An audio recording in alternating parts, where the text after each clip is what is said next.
तो आप एलिजिबल है। और आपका अगर बर्थ 2/6/1996 पे है तो भी आप एलिजिबल है। कि जो भी कैंडिडेट ओबीसी क्रीमी लेयर में आते हैं वो ओबीसी रिजर्वेशन के लिए एलिजिबल नहीं है। तब में बोला गया है कि जो सिविल स्कोर है आपका वो हेल्दी रहना चाहिए। वो सर्टिफिकेट जो लगेगा वो यहाँ पे पेज नंबर 63 और 64 एकदम मेंशन की गई है कि यहाँ पे 27/6/2024 में उनका रिजल्ट आ जाना चाहिए।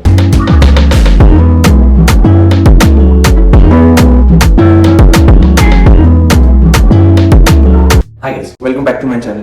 आज हम आरआरबी का जो नोटिफिकेशन आया है उसको डिटेल डिस्कशन करेंगे, ठीक है।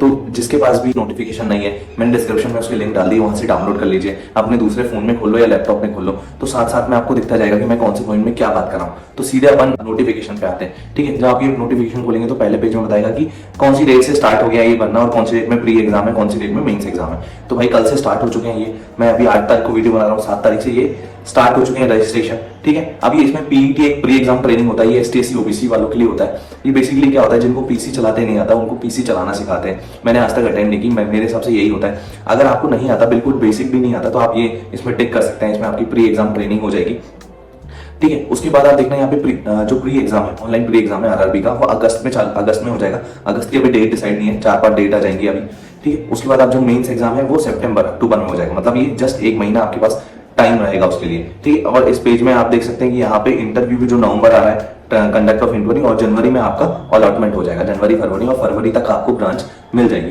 ठीक है। इसमें कोई भी डाउट हो आप मेरे को कमेंट सेक्शन में कमेंट कर सकते हैं, मैं आपको बकायदा आंसर दूंगा, ठीक है। अभी सीधे आप पेज नंबर 5 में आ जाइए। पेज नंबर 5 में आपको टेबल देख रहा होगा। यहाँ पे जो डिजायर्ड लोकल लैंग्वेज है आप वो देखिए, क्योंकि यहाँ पे बहुत सारे जो एस्पिरेंट्स हैं वो बोलते हैं कि सर मैं इस स्टेट से भर सकता हूँ, स्टेट से भर सकता हूँ क्या।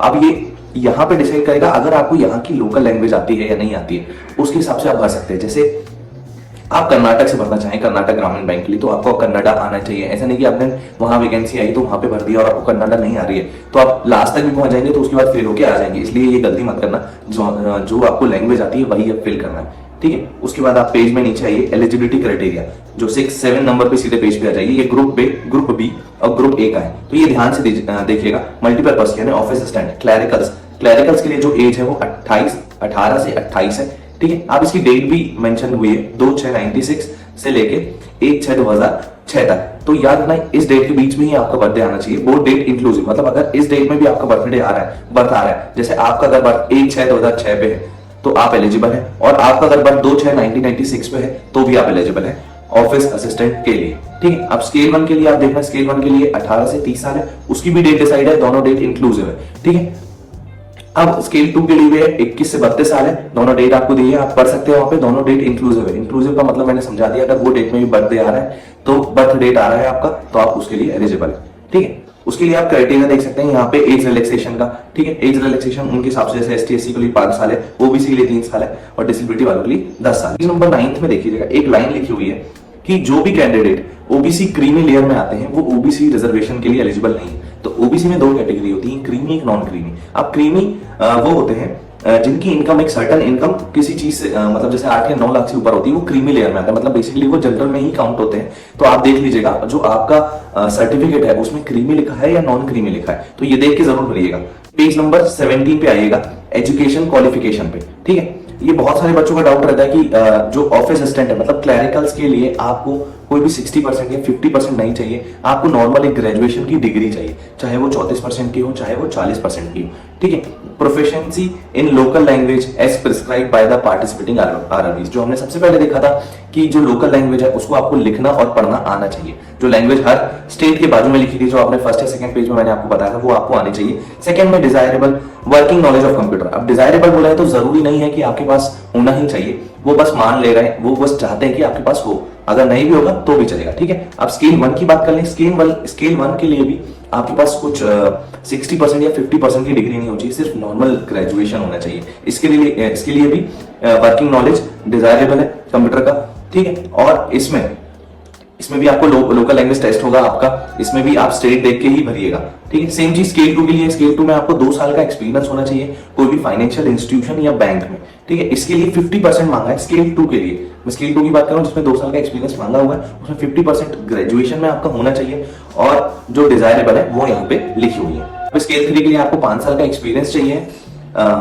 और 50% जो डिग्री है आपकी 50% से ज्यादा होनी चाहिए। बाकी चीजें डिजायरेबल है, आप पढ़ सकते हैं, ठीक है। यहाँ पे एक पॉइंट दिया हुआ है, कि जो आपका रिजल्ट है वो 27/6/2024 के पहले आ जाना चाहिए। ठीक है, ऐसे बहुत सारे लोग हैं कि मेरा रिजल्ट इतनी तारीख को आएगा, इतनी तारीख को आएगा, तो ये डेट एकदम मेंशन की गई है कि यहाँ पे 27/6/2024 में उनका रिजल्ट आ जाना चाहिए। ठीक है, क्योंकि अगर उसके बाद आएगा और उसके बाद आप इंटरव्यू तक भी चले जाएंगे, डॉक्यूमेंट वेरिफिकेशन में आपको बाहर कर दिया जाएगा, क्योंकि 27/6/24 के बाद आपका रिजल्ट आया है और आप एलिजिबल नहीं थे तब। ठीक है, पेज नंबर 16 में देखिएगा, एक यहाँ पे क्रेडिट हिस्ट्री का कॉलम बना हुआ है पेज नंबर 16 में। ये मैं हमेशा से बोलते आ रहा हूँ, पिछले 2 बार या 3 बार में मैंने जब भी वीडियो बनाया उसमें बोला गया है कि जो सिविल स्कोर है आपका वो हेल्दी रहना चाहिए, कोई भी ओवरड्यू नहीं होना चाहिए, कोई भी खाता आपका जो अकाउंट है, आपका लोन अकाउंट है, वो एनपी नहीं होना चाहिए। इस बार इससे 2 बार से लेटर में ये आ रहा है, मैं एक्सपीरियंस को ये समझाते आया हूँ कि अच्छे से अच्छा आपका सिविल स्कोर होना चाहिए। और दूसरी बात, अगर आपका कोई भी लोन नहीं है तो आपका सिविल स्कोर -1 आएगा, जो बहुत ही अच्छा है। जो -1 होता है नो क्रेडिट हिस्ट्री, मतलब आपने अभी तक कोई लोन नहीं लिया है, तो मतलब आपको कोई सिविल निकालने की जरूरत नहीं है। और आपने अगर कोई लोन लिया है तो अगर आप वो सही चला रहे हैं तो आप कोई भी टेंशन की बात नहीं है। ठीक है, उसके बाद ये एप्लीकेशन फी का सेक्शन है, आप देख लीजिए कितनी फीस लगेगी। ठीक है, अब आप आइएगा पेज नंबर 17 में, जिसमें प्री एग्जाम का जो स्ट्रक्चर है वो बताया कि प्री एग्जाम कैसे होगा। ठीक है, आप ऑफिस असिस्टेंट के लिए देख लीजिए कि 45 मिनट्स का पेपर होगा, 80 मार्क्स का रीजनिंग और मैथ्स आएगी 40 नंबर्स की। ठीक है, ब्लॉक नहीं रहेगा, सीधे 45 मिनट्स मिलेगा आपको, कंपोजिट टाइम मिलेगा। यहाँ पे ऐसे कर सकते हैं, आपका एक सेक्शन बहुत अच्छा है तो आप इसमें बहुत अच्छा स्कोर कर सकते हैं, क्योंकि जो टाइमिंग वाला है, जैसे अगर 80 मिनट्स में 45 मिनट्स में आधा टाइम डिवाइड कर देता तो शायद आपको दोनों ही कवर करने पड़ते अच्छे से, लेकिन यहाँ पे अगर एक भी सेक्शन आपका बहुत अच्छा है तो आप ये पेपर निकाल जाएंगे। ठीक है, वैसे ही स्केल 1 के लिए भी है, सेम स्ट्रक्चर है। अब ये मेंस एग्जाम की बात करते हैं अपन। ठीक है, ऑफिस असिस्टेंट पेज नंबर 18 में देखना, ऑफिस असिस्टेंट और ऑफिसर स्केल 1 के लिए जो मेंस का एग्जाम होगा उसमें 5 सब्जेक्ट आएंगे, math, reasoning, general awareness, computer और हिंदी या इंग्लिश। ठीक है, इसमें भी कंपोजिट टाइम रहेगा 2 घंटे का। ठीक है, 200 क्वेश्चन का पेपर होगा, 200 मार्क्स ही आपको उसमें मिलेंगे, 200 क्वेश्चन 200 मार्क्स के रहेंगे। ठीक है, इसमें से आप स्केल 1 के लिए भी सेम पेपर होगा, स्केल 1 और ऑफिस असिस्टेंट मेंस सेम होते हैं। ठीक है, इसमें थोड़ा सा लेवल डिफरेंस रहेगा, जो क्लैरिकल का लेवल है वो इजी आता है, जो ऑफिसर स्केल 1 का लेवल है जो थोड़ा हार्ड आता है। ठीक है, अब यहाँ पे जो मीडियम ऑफ पेपर है, मीडियम ऑफ एग्जामिनेशन, वो आप चूज कर सकते हैं। पेज नंबर 19 देखिए, पेज नंबर 19 में आपको जैसे आप केरला का देखें तो आप मलयालम में भी पेपर दे सकते हैं। तो जो मीडियम ऑफ एग्जामिनेशन है वो ध्यान से चूज करिएगा, शायद आपको इसमें बहुत हेल्प मिल जाए। ठीक है, आप पेज नंबर 20 में लिखा है सिंगल लेवल एग्जाम्स, मतलब ये scale 2, scale 3, scale 4, scale 2, scale 3 के लिए है। ठीक है, इसमें सिंगल लेवल, जैसे आपका मेंस होता है वैसे ही इनका सिंगल एग्जाम होता है, इसमें कोई प्री एग्जाम नहीं होता।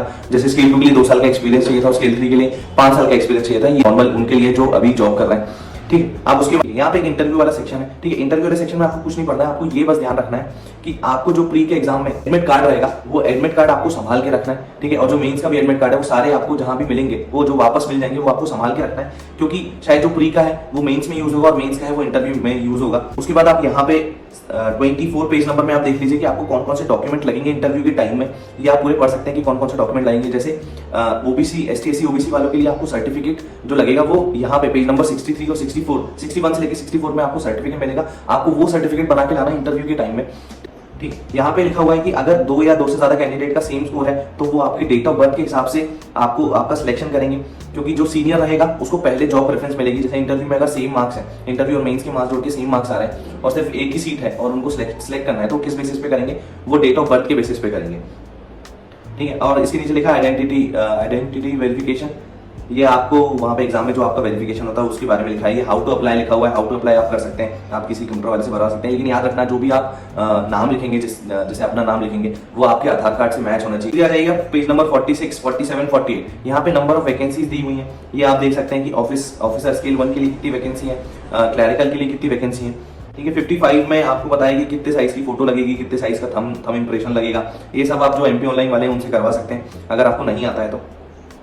ठीक, आप ये मैं जो बोल रहा था 63, 64, 65 सॉरी 59, 60, 61, ये पेज नंबर आप देखिए, यहाँ पे सर्टिफिकेट फॉर्मेट है। जो आपके पास सर्टिफिकेट है ठीक है, लेकिन आपको इस फॉर्मेट में बना के ले जाना पड़ेगा जब आपका इंटरव्यू के टाइम आपका डॉक्यूमेंट वेरिफिकेशन होगा तब। ठीक है, और कोई भी आपको अगर डाउट होगा तो आप कमेंट सेक्शन में कमेंट करो, या तो मेरे टेलीग्राम का लिंक है आपके पास, उसमें मैसेज करो, मैं आपको हर क्वेश्चन का आंसर दूंगा।